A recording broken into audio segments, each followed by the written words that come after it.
She became so good at science that she had given the opportunity to attend Wakanda University when she was just 10 years old, the only youngest person to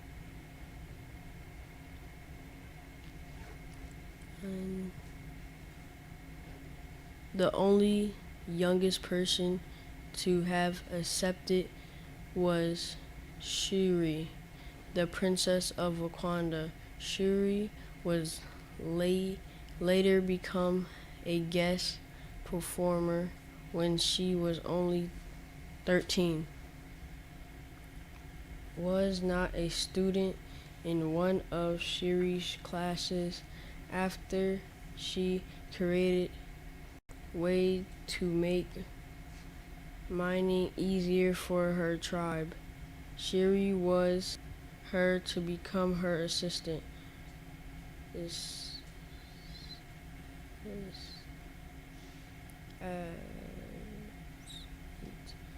as 8 would join the Wakanda group, which helped create all of Wakanda's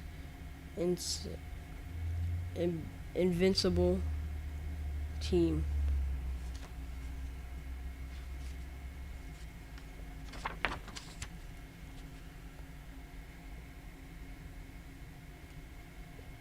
This from Shuri was a great honor for her.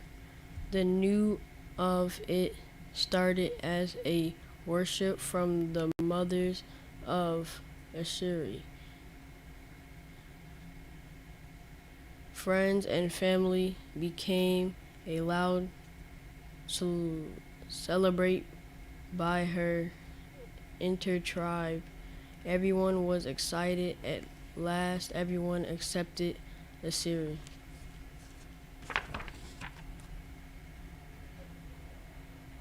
Shuri has been one of her idols even since she used special technology to upgrade wheelchairs, walkers, scooters, and other assets.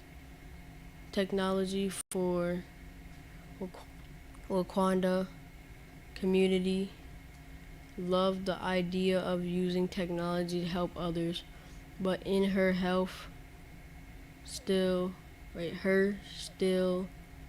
dreamed of being in the Dormanjon.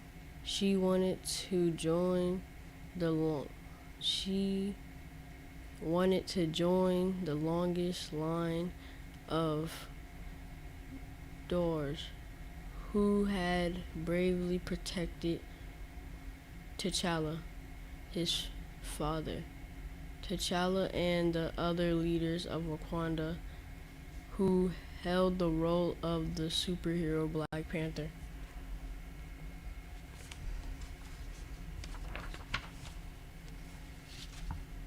Should people truly walk around from their dreams just because these dreams felt impossible? Should we follow our greatest dreams even if they feel impossible, or should we erase dreams?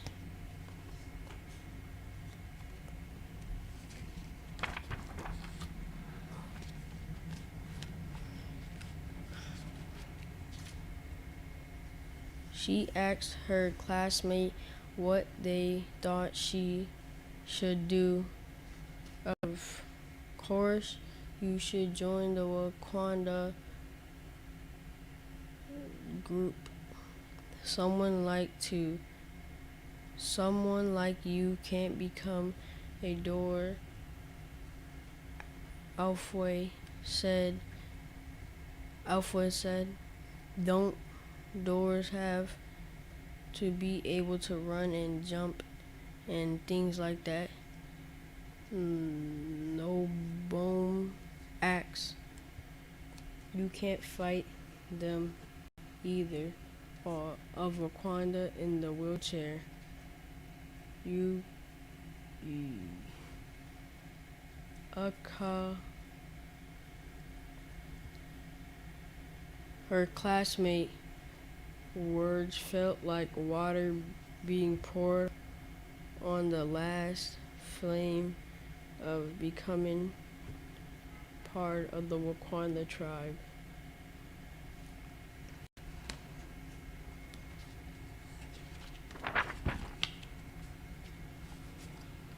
She carried her pain to a place she often went when she needed to be alone, the Amazon Kohan Unnamed, a river, a smile of,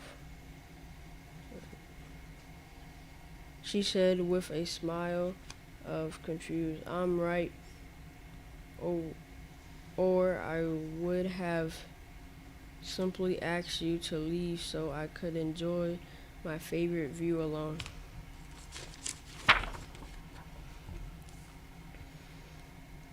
The next day, Sarah told Shuri she wanted to become a door.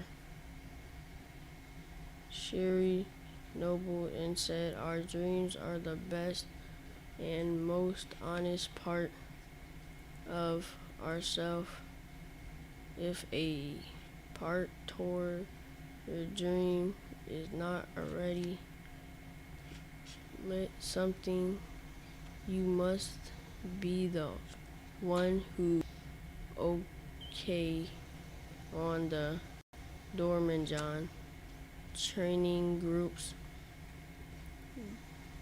Great, okay. If you are willing, I would like you to train me to join the Dorman John, she said. Okay looked at her. Currently, I thought you believe because a door was impossible. Being disbelief mean I may have taken part that are different, but it doesn't mean I should still follow my dreams, she said. Your grandma would be happy to know your training has already been gone, he replied. The first step to join us is having the control to move anything, any impossible out of your way.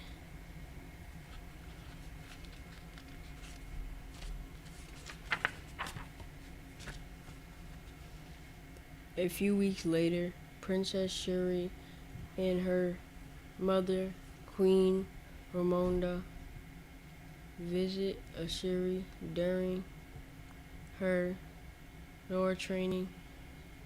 Ashuri smiled wide it in horror to meet you, my queen, and an honor to meet you, my queen. My daughter told me that you are one of the greatest dreams in all of Wakanda. Queen Ramonda replied, so the honor is mine. Ashuri, you know my name?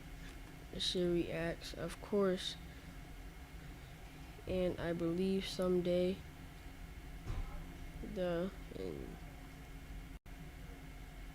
entire world will know your name, Queen Ramonda, she said, because instead of believing something is impossible, you find a different way, a new way, your own way, because instead of giving up, you have to congratulate your dreams. The end.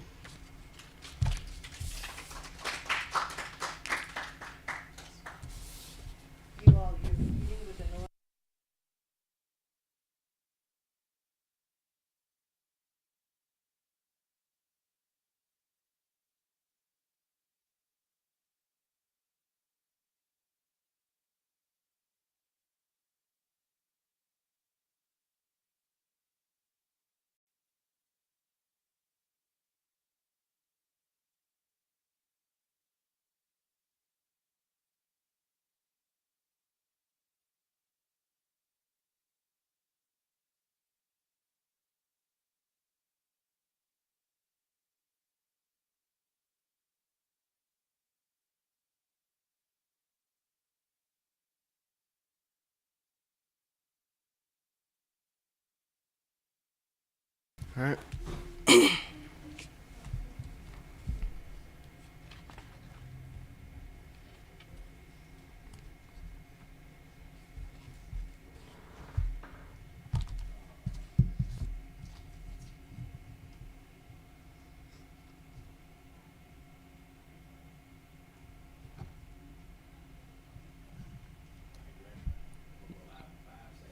All right.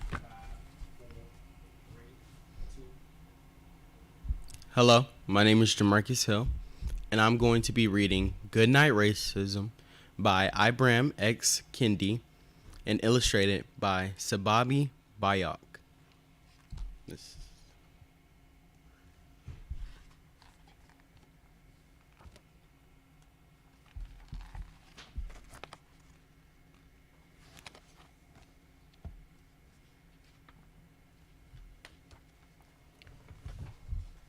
Outside the window, peeking down from the night sky, the moon watches over us.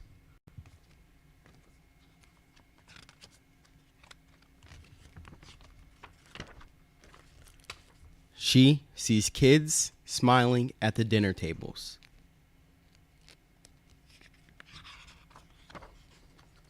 and yawning in their beds.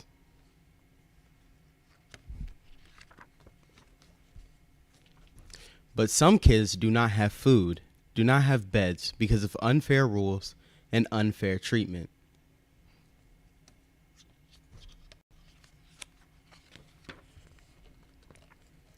The moon sees all kids, whoever they are, wherever they are, and shines her light on them.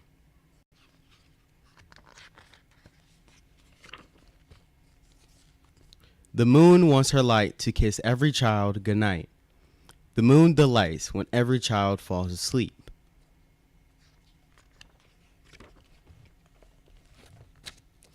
Because the moon knows when we sleep, we dream.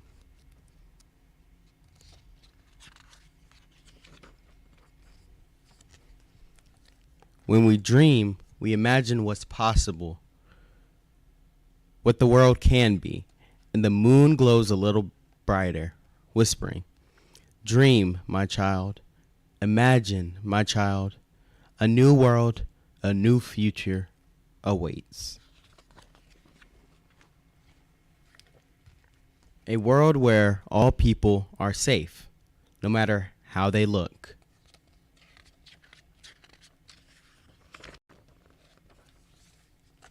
How they worship.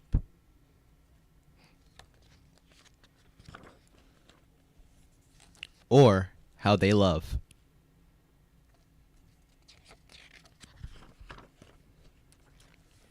A world where all kids have the same chance to have peace, to have joy, to have a childhood.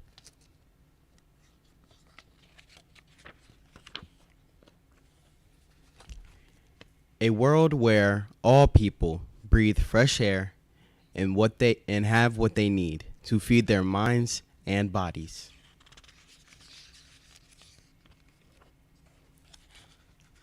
A world where our rules open doors, open minds, and create equality, equity, and justice for all. Dream, my child. Create, my child. A new world, a new future awaits.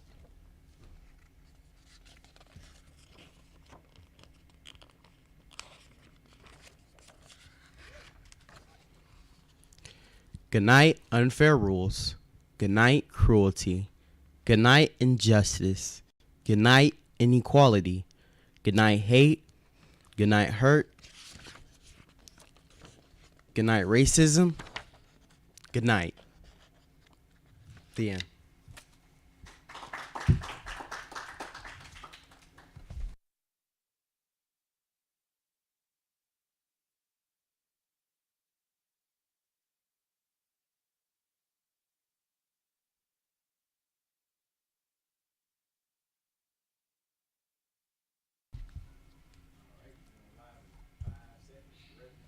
Yes.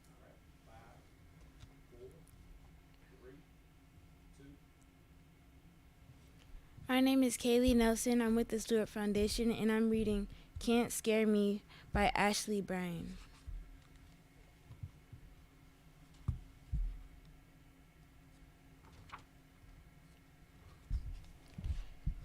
There once was a boy who knew no fear. He was oh so wild. He scared the lions, stamped his feet, a wilful, fearful child. He thought he was so big, so tough, though only half past 7. No one dared to even think what he'd be like at 11. His parents threw their hands up. They knew they needed aid. That's when they went to Grandma, who told stories in the shade. Grandma clapped her hands and welcomed in the boy. She knew that well-told stories were more shooting than a toy. She told him about a giant, held him close, then told another of a two-headed giant and his three-headed brother. Said they wandered home at night. Don't let them ever meet you. If you're outside after dark, they'll catch you and they'll eat you.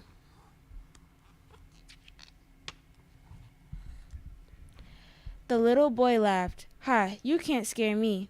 I'll escape from any old giant, one head, 2 or 3. Early the next morning, with a basket and a hoe, they walked to their fields. They began to hoe and row.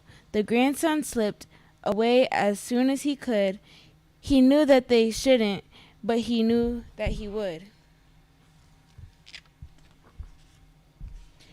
He ran back to a mango tree they passed along the route.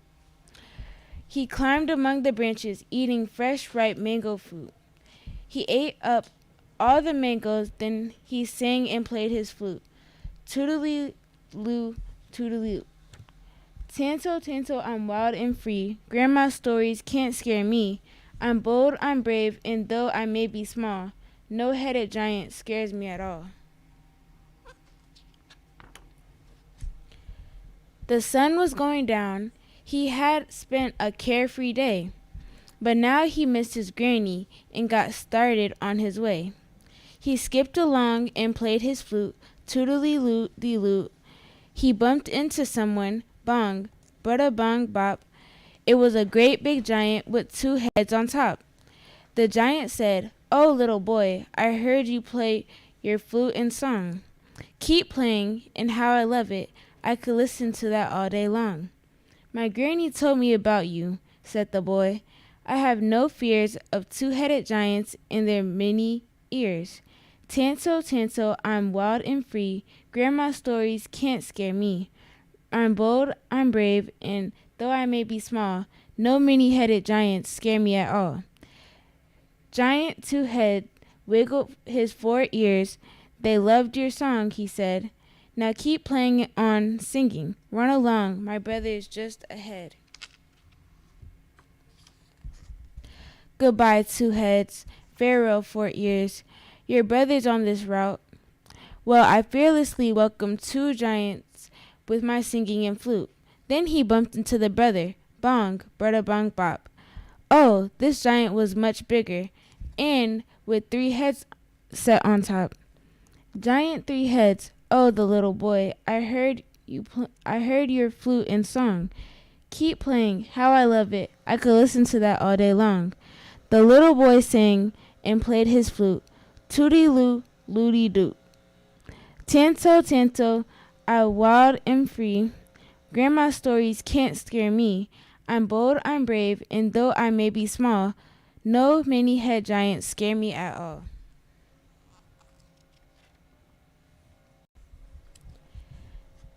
Giant 3 heads laughed out loud, coughing.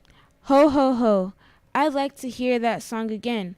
Hop on my big toe, my 6 ears hear that much better. When you come in close, you said you're not afraid, or is that just a boast?" The boy, to show he had no fear, hopped to the giant's toe. The seated giant tapped his knee, impatient for the show. The little boy sang and played his flute, toodly-looty-loot. "Tanto, tanto, I'm wild and free. Grandma's stories can't scare me. I'm bold, I'm brave, and though I may be small, no many-headed giants scare me at all."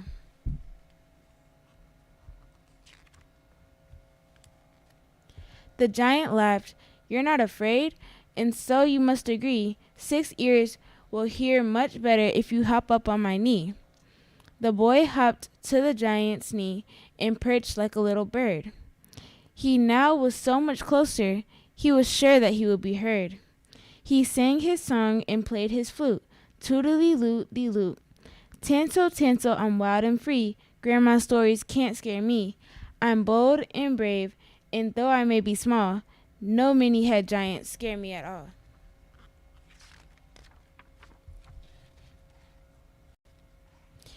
Giant Three Heads rubbed his ears and said, I'm impressed. You know I'll hear you much better if you hop up on my chest. The boy stood on the giant's thigh, then leaped into the air, and plopped down on the giant's chest, to prove he had no fear. He sang his song and played his flute, toodly-loot-de-loot. Tinsel, tinsel, I'm wild and I'm free. Grandma's stories can't scare me. I'm bold, I'm brave, and though I may be small, no many-head giants scare me at all. Giant Three Heads flapped 6 ears and tapped him on the back, then snatched him off his burly chest and threw him in a sack.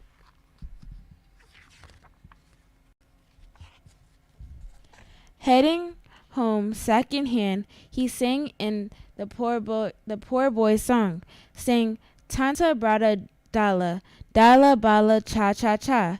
But oh, he sung it wrong. The giant massacred the song. The scared boy's ears were ringing. He hoped he'd never hear that again, such awful off-key singing. Tanta Baranga, the giant sang. His singing was horrible, a rumbling in the air. It terrified the little boy.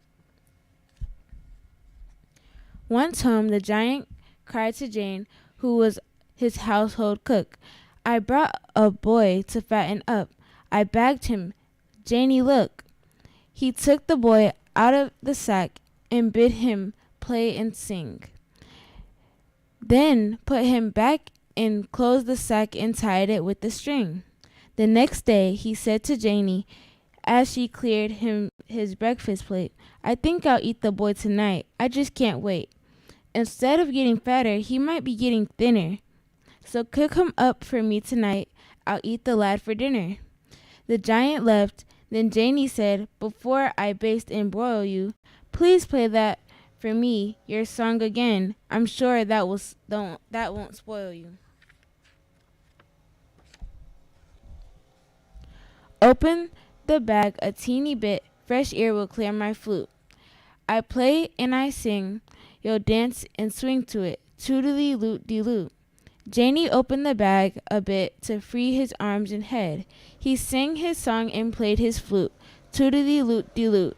Janie swung, she swayed, she swirled, she stamped the final beat. Encore, encore, she cried, for more. The music thrills my feet. Open the bag a wee bit more, till it's around my middle. You'll dance upon the tip of your toes, tippity-tappity-twiddle. Oh, tippity-tappity-twiddle, cried Jane.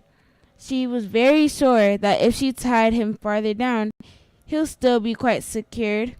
He sang his song and played his flute. Toodly-loot-de-loot-de-loot.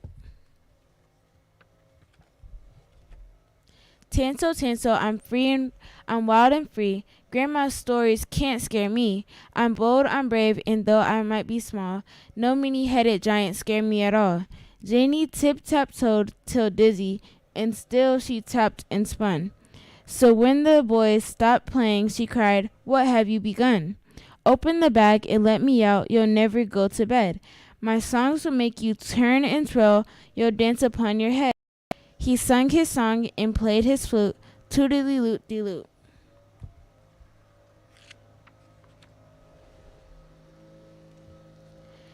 She shook him out, and he looked about. Jane danced upon her crown, then he quickly ran out the door and lay her upside down. Come back, Cook Janie cried. She trailed back to her feet that you won't be fit to eat. Faster, faster, on he ran. He knew he had no choice, and even worse than being cooked, he feared the giant's singing voice.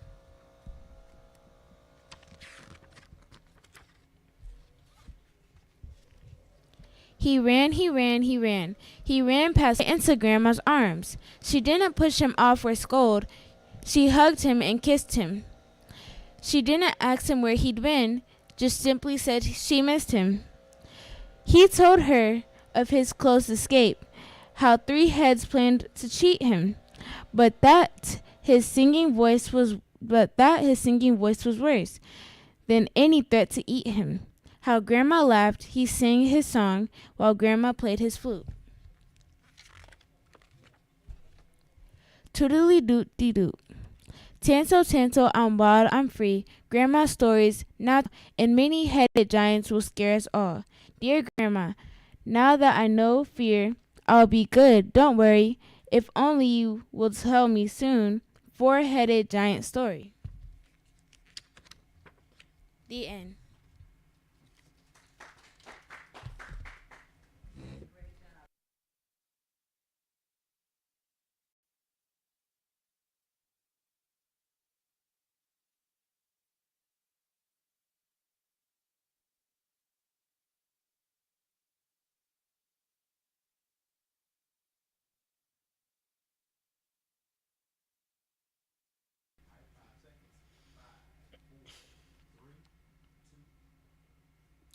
Hi, my name is Alea, and I'm gonna be reading Ruth in the Green Book, written by Calvin Alexander Ramsey, with Gwen Strauss, illustrations by Floyd Cooper.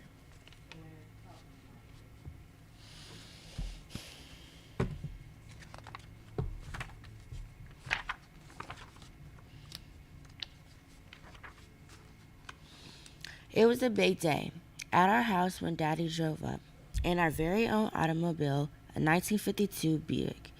It is the most beautiful color, Daddy calls it, sea mist green. He bought it for his new job, but he first planned to go on a trip to visit Grandma in Alabama. I was so excited to travel across the country. I packaged my own bag, and Mama said I could take my brown bear with me for company even though I'm almost too old for him.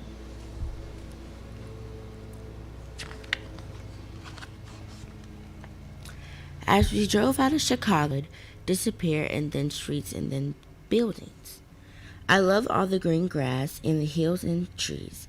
Daddy told lots of stories about when he was a boy in Alabama. He made us laugh. Eventually we stopped and had a picnic lunch that Mama had packaged. She had been cooking all week to get ready for the trip.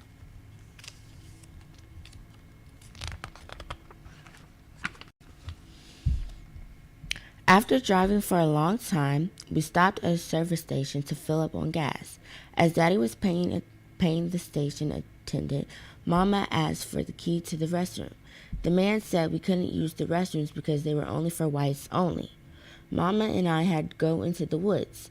I was embarrassed, but Mama said the people who should be ashamed of themselves were those service stations owners.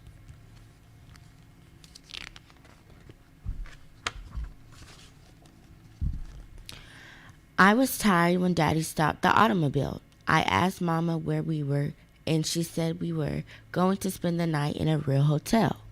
We watched Daddy talking to the man behind the desk. Daddy was smiling and pointing to us, but the man shook his head and turned his back. Daddy came back out and slammed the car door. He never slammed the door before, so I knew he was mad. I wondered what happened, but I knew somehow it wasn't good at the time to ask him. Mama gave me a look and said, "Ruth, just keep quiet." So that's what I did. We kept on driving through the night. Mama took a turn so Daddy could sleep. I fell asleep with the brown bear as my pillow. We must have pulled off the road in the middle of the night, because when I woke up in the morning, we were all curled up in the car. I was stiff and hungry. Mama gave us a cold biscuit and jam breakfast for breakfast. She said she could sing to cheer ourselves up. We sang a lot that day as we had picnics at the roadside stops for lunch and dinner because all the restaurants had signs in the windows that said we couldn't eat there. It seemed like there were only whites only signs everywhere outside of our Chicago neighborhood. I felt homesick and I hugged Brown Bear as close as all day.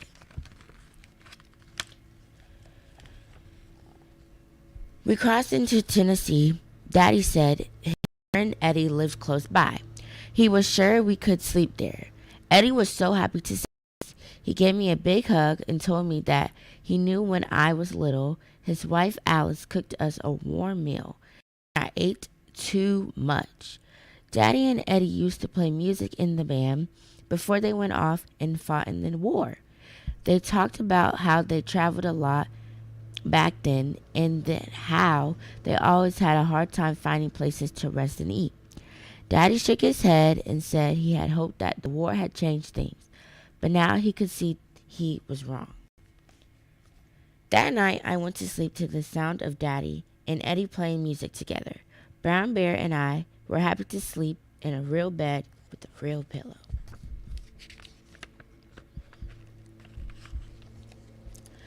The next day, as we loaded the car, I heard Eddie talking quietly to Mama and Daddy.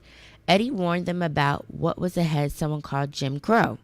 I heard Eddie tell them that however bad it was so far, it was only going to get worse for us to maybe even dangerous.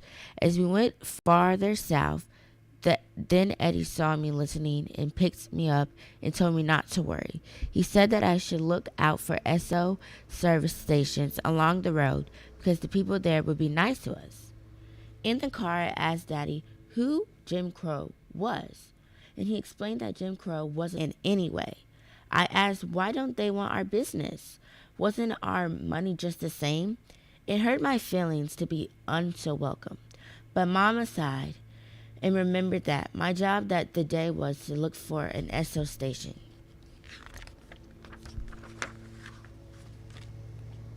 I spotted an SO station near the Georgia border and sang out for Daddy to stop. Daddy filled the car up and asked the man if he knew where we could sleep for the night. The man showed us a pamphlet called the Negro Motorist Green Book. He explained this book was started by a postman, Mr. Victor H. Green, to help black people who were traveling. It lists in a lot of states where people could be welcome to sleep, eat, shop, get a haircut, and all kinds of other information besides. Right away, Daddy bought our very own copy for 75 cents.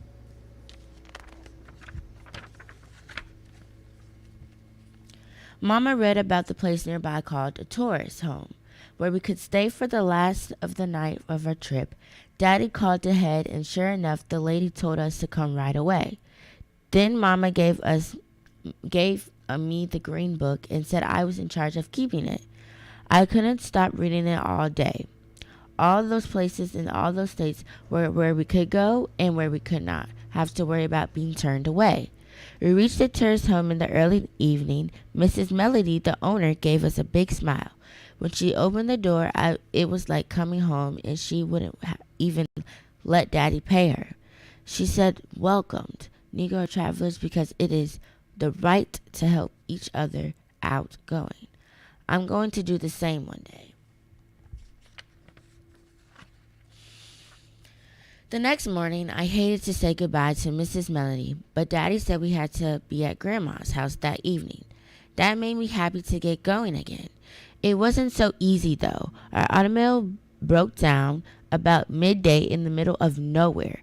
People drove right past. I felt empty in the pit of my stomach. I hugged Brown Bear and wished we were already at Grandma's house. But Mama said not to worry. We could figure this out.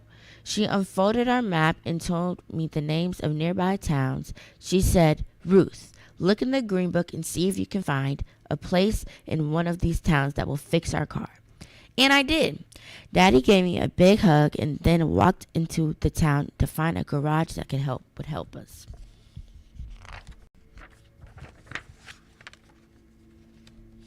By the time we got the car fixed, it was too late to reach Grandma's house that day. So I looked in the green book and picked out a nearby that said they welcome Negro travelers. It was a big house with a lot of rooms. Most of the people were businessmen traveling for their jobs. They each carried a green book. They said that we can never do their jobs without it. We met a salesman named Jason who has traveled to all the states of the union for his job. He told such funny stories. Mama laughed so hard she had tears rolling down her face. For the first time since we left home, we were really happy.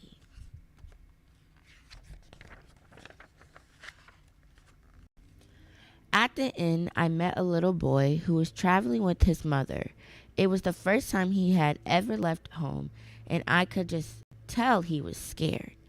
I thought Mrs. Melody, Victor, Green, and Eddie, and all the other people who had helped us, and then I decided to give Brown Bear to the boy. I told him that Brown Bear was a good traveler. I'm too old for Brown Bear now, and the little boy needed him more than I did.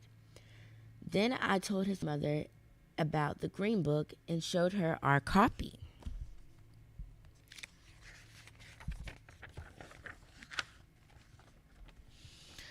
That night before I went to sleep, I thought about our trip. It was not what I had expected. Traveling could be scary, that's for sure. It made me so sad that some people were mean to Negroes. But it helped me black people all over the country had pitched in to help each other. It felt like I was a part of one big family. Plus, tomorrow I would finally see my grandma and tell her what a great green book guide I had been.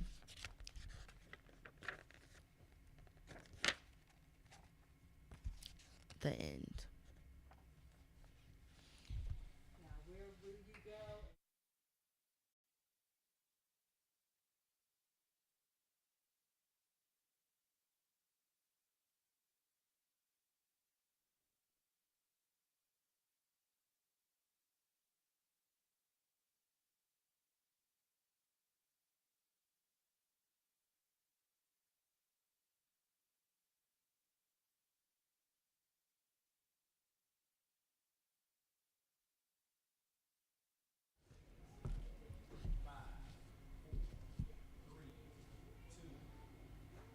Hello, my name is Kyle Nelson, and I will be reading Old Man Macamba